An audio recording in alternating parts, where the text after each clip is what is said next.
దేవుడైన యెహోవా యేసుక్రీస్తును ఈ లోకానికి పంపించడానికి మరియమ్మను ఎన్నుకోవడం జరిగింది.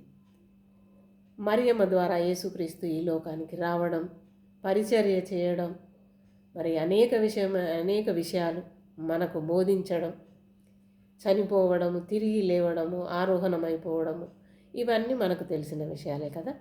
మరి దేవుని బిడ్డలారా, నేను నా వ్యక్తిగతంగా చాలాసార్లు ఆలోచించుకున్నాను, ఎందుకు దేవుడు మరియమ్మను ఎన్నుకోవాల్సి వచ్చింది.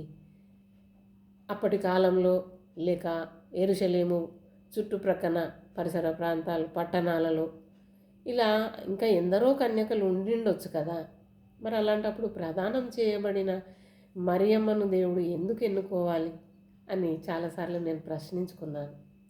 మరి హృదయ తలంపులను ఎరిగి ఉన్న దేవుడు కాబట్టి మరి ఆత్మదేవుడు నాకు ఆ విషయాన్ని బయలుపరిచాడు. దేవుని బిడ్డలారా, గబ్రియేలు దూత మరియమ్మను దర్శించినప్పుడు, మరియా భయపడకుము, నీ ప్రార్థనలు వినబడినవి అని మాట్లాడడం జరుగుతుంది కదా. మరి దాని అర్థం ఏంటి? అప్పటికే మరియమ్మ మంచి ప్రార్థనా జీవితాన్ని కలిగి ఉన్న కన్యక. మరి దేవుని బిడ్డలారా, దేవుడు నేను ఆలోచించిన విధంగా నిజంగానే ప్రదానం చేయబడిన మరియమ్మను ఎన్నుకోకూడదు. కానీ మరి అంతకంటే ముందే దేవుడు ఈ లోకం అంతటిని పరిశీలించి ఉండొచ్చు కదా. నా కుమారుణ్ణి నేను పంపాలి అంటే ఒక మంచి యోగ్యమైన కన్యక లేక యోగ్యమైన స్త్రీ నాకు అవసరము, ఎవరైనా ఉన్నారా అని ఈ లోకమంతా ఆ దేవాది దేవుడు పరిశీలించి ఉండొచ్చు కదా దేవుళ్ళారా. అదేవిధంగా ఆ యెరూషలేము పట్టణాలు, చుట్టుపక్కల ఉన్న పట్టణాలన్నిటినీ పరిశీలించి ఉండొచ్చు కదా.